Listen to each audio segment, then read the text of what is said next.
Hello and welcome to Triathlonology, a triathlon podcast by Animis Racing Team. I'm Oliver. And I'm Jacqui. We are a mum and son coaching team who have changed our lives through the sport of triathlon. Our podcast aims to break down the mysteries of triathlon training and show you, the listener, how simple and flexible it can be so that it really does become part of your lifestyle and not just a hobby.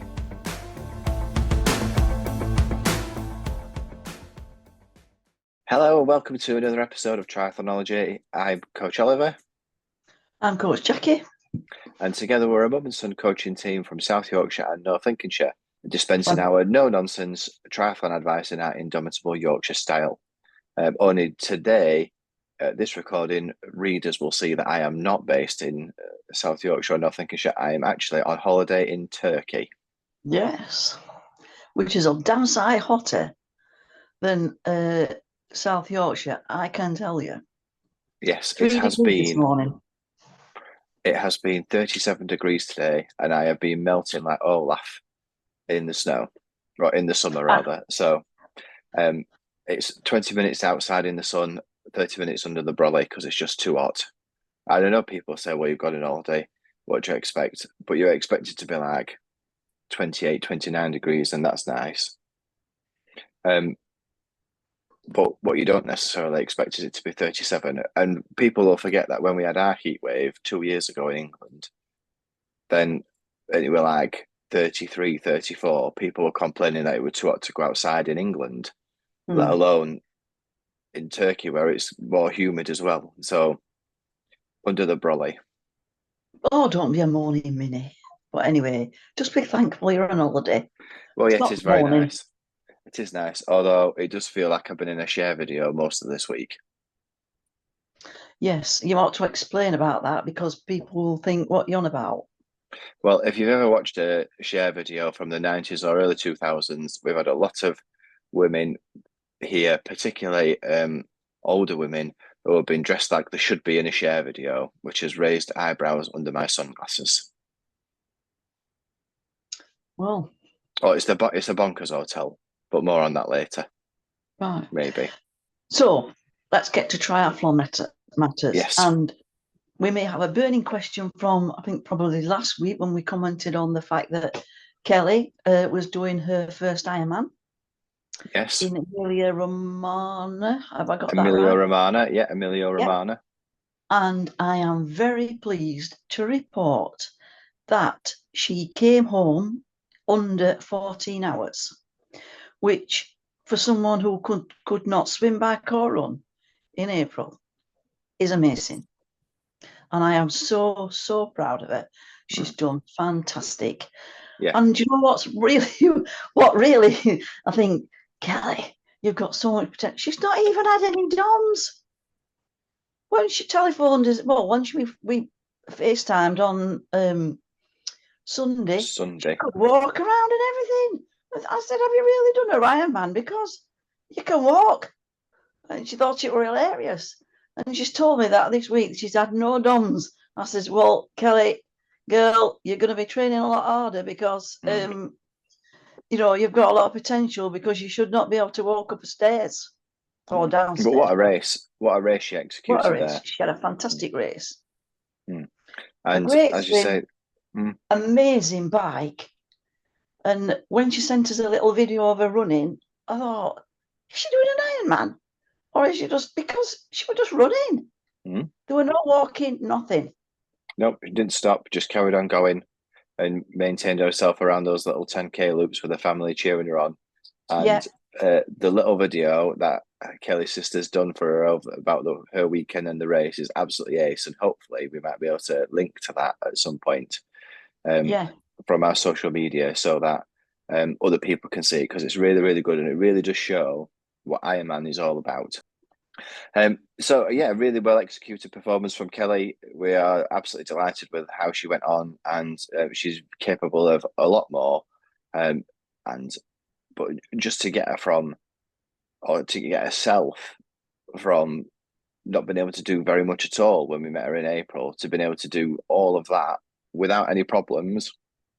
None. And absolutely loving it. Terrific. Loved it as well. Absolutely loved it. And you could tell on her face. you know, that she was absolutely loving the videos that she sent us. You could see she was absolutely having time of her life. It just goes to show that you don't have to have done an Ironman to have coached one yet again. Yes, we keep making this point. As Jose Mourinho didn't play professional football, but it was one of the best football coaches in the world. You do not have to have done an Ironman to be able to coach successfully at Ironman.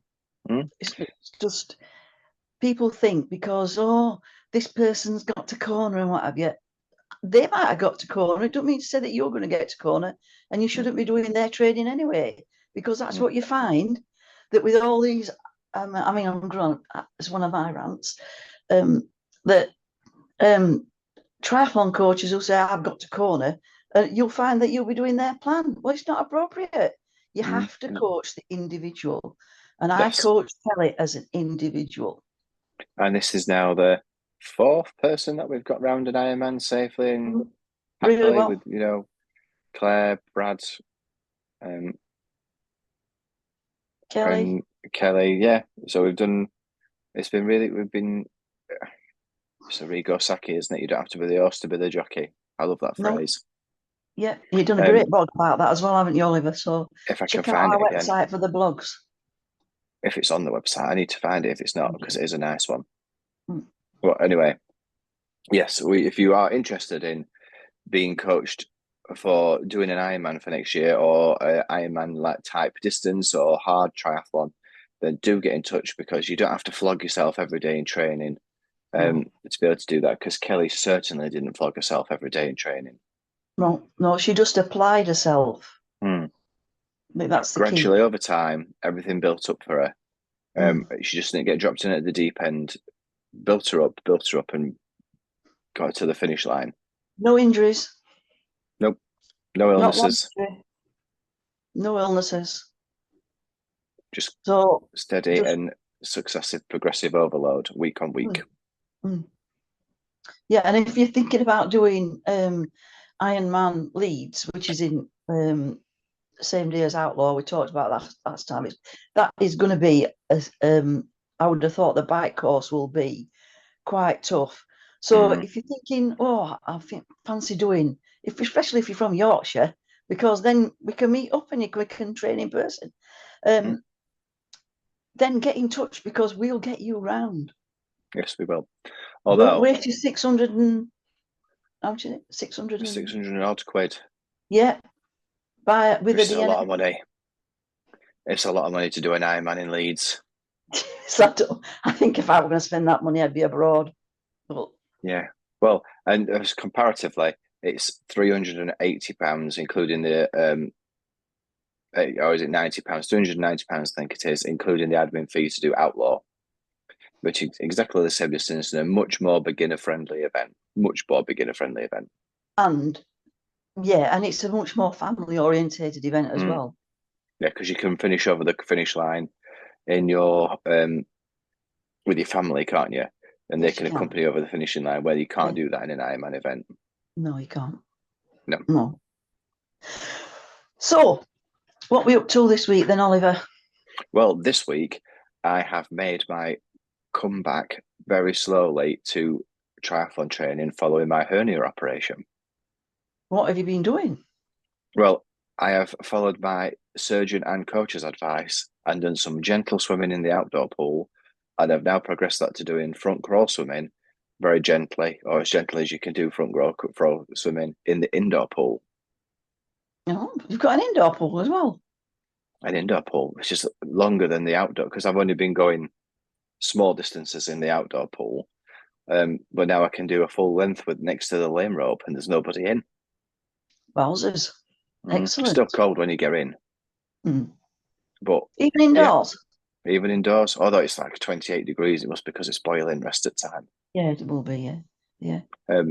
But yeah, so I've now progressed to doing that. I have done some longish walks as well, which have been no pain, no hassle, and I will see this week whether I can go on the bike for a little bit of time as well, on the stationary bike rather, and see whether that irritates me or not. But so far, so good, and I Can't all my little minging bits from my scar fell off, and I've just got a nice, neat little scar now. Very good. So that's how that's how my progression this week in the Turkish sun. How have you gone on? I've been quite good this week, and I've got my little training buddy in Ruth, and we've been going swimming, and we've also sussed out a great little run spot for us to do, which is off-road and nobody about, so nobody can watch us, which is really good because we're on the comeback trail between us, and having a buddy is great because you don't let each other down. Yeah, that's what we said before, doesn't it? Like we've said this before in previous podcasts, having somebody who you can train with, it keeps you accountable because you're going to go. In Ruth's instance, you are going to go and pick her up from B&Q car park. You're not going to leave her stood there, are you? No, I'm not gonna. I'm not gonna. What's the word I'm looking for? I'm not going to unleash. Not fancy it. Yeah. Unleash Ruth's wrath for not picking her up.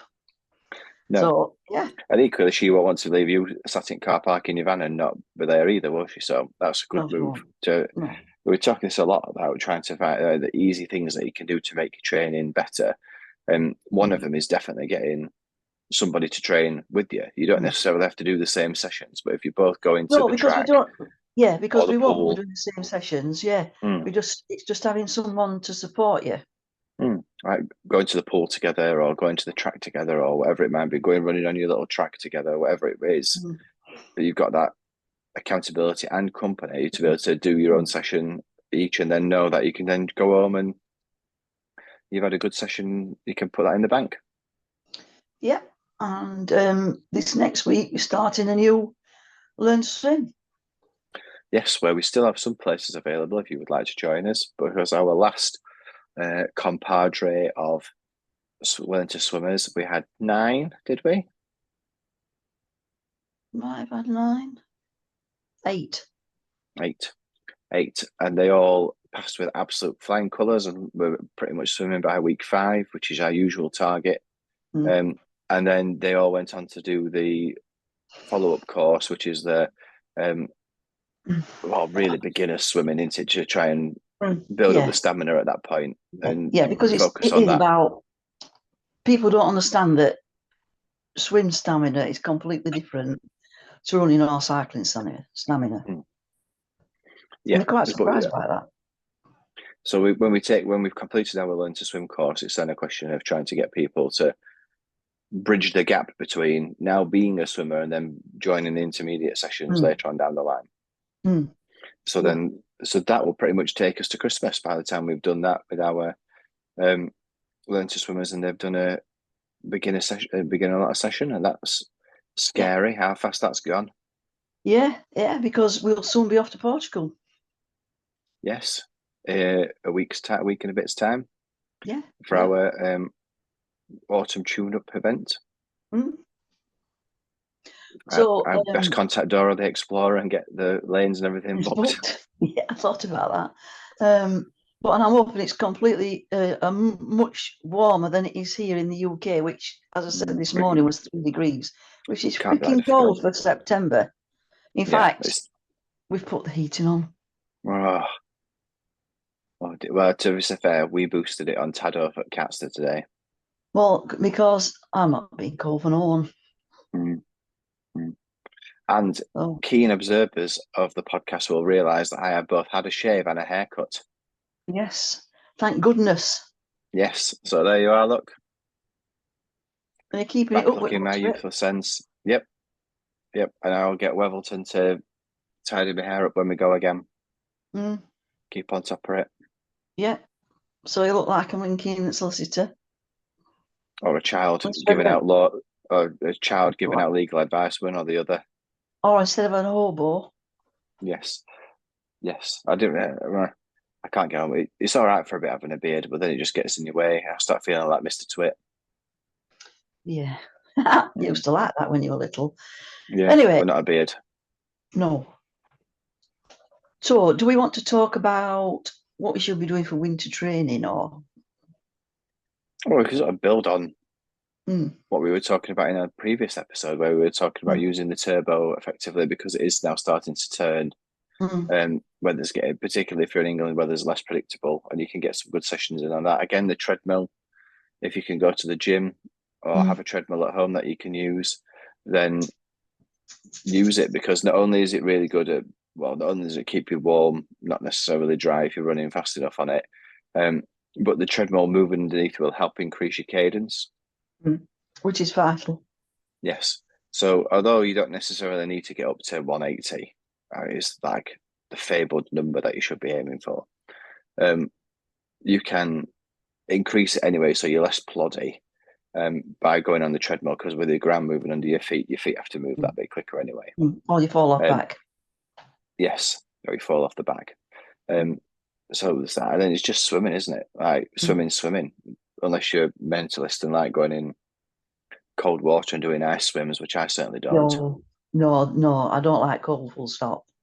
Well, so you're back in the swimming pool at the creaking of the dawn light. Yeah. And it is a great time, the off season, if you can call it the off season, to smarten up your swimming, because Mm. swimming is the key. Once you've got that right, then you can move on. You know, you've got your volume in and you're strong swimmer. And what I mean is, I don't want you to look like, you won't look like Rebecca Adlington or Tom Keane or what is it? Is it Rob? Whatever it is. I've just watched him on Strictly Come Dance anyway, and that's another thing I am missing. Strictly Come Dancing for talking to you lot. So I don't do that for anybody. Well, I will have done So tonight. But no, swimming for triathlon is very different from swimming in the pool, yeah, especially in how we teach total body force swimming, where you're using all of your body to go through the mm, water. And our like thing that we say to people is, well, do you want to look fast? Sorry, do you want to look good or do you want to go fast?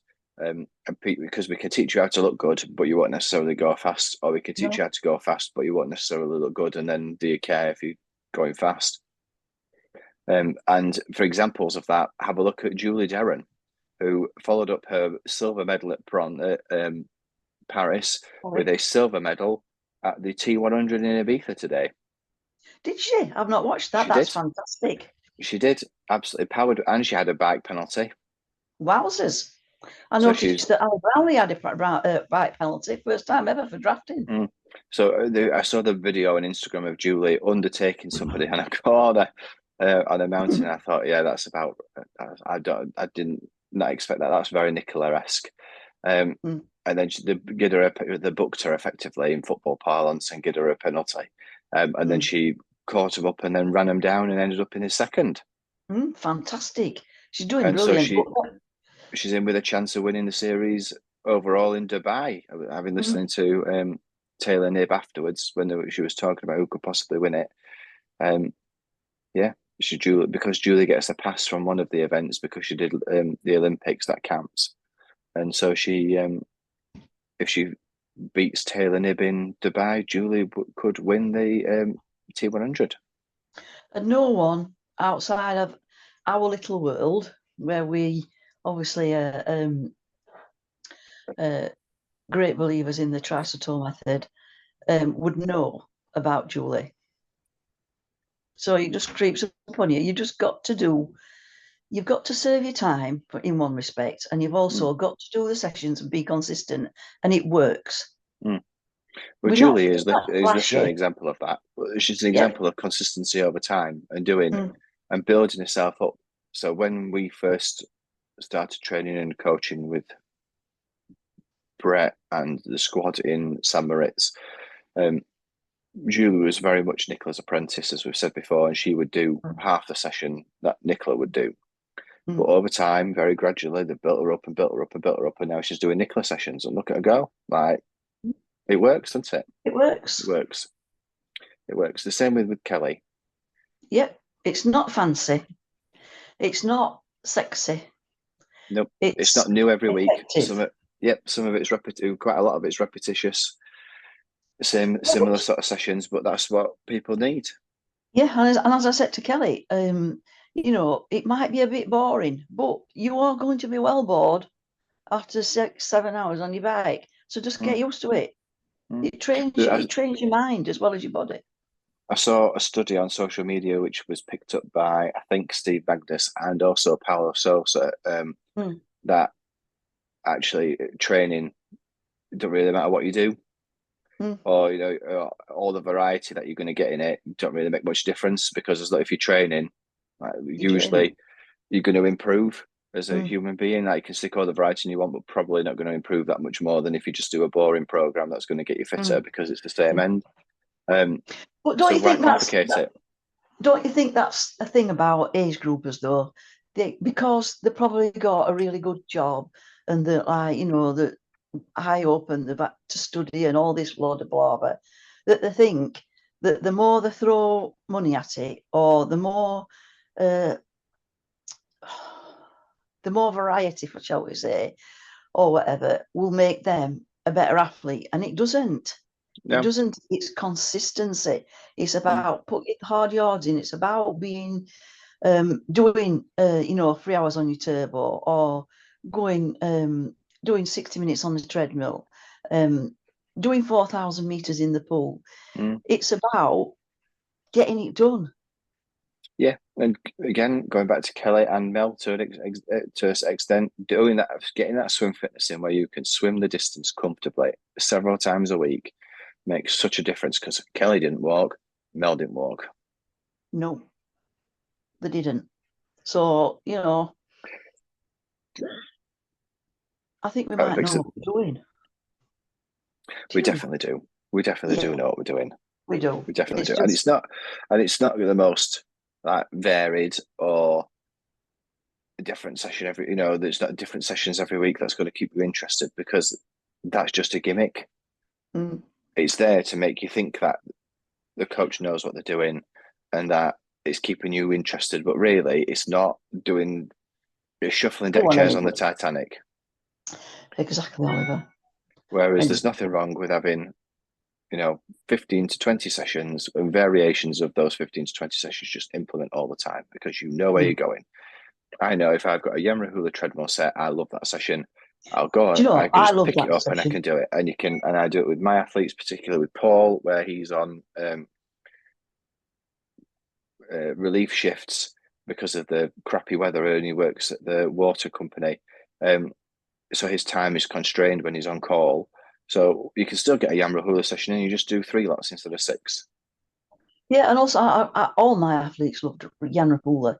I love it, and it is a fantastic set. And I put it in at least probably once a fortnight. Maybe it depends what we're reading up to, but you can't beat a Yamra hula. No, same as big gears. Doing big gear hill sets every week. Absolute staple for me.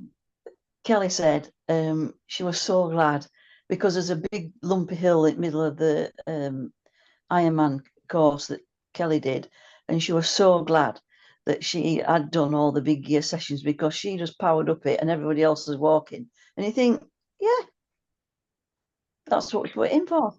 Yeah, it's about building specific strength, and there is a bit where if you are over a certain age, particularly if you're a woman, then maybe a little bit of additional strength training is helpful. But largely, if you haven't got that spare time for doing that, we just get strength training in on the bike by doing big gear sessions and hill sessions, on the run by doing hill sessions, and then on the swim, using pull boy, paddle and band, because that will give you everything in one go. And if you are time crunched, then that's what you're looking for. You don't need to spend time in the gym necessarily. If you've got half an hour that you can squeeze in the gym, we can probably do a run in that time, or some other session that will make you better off.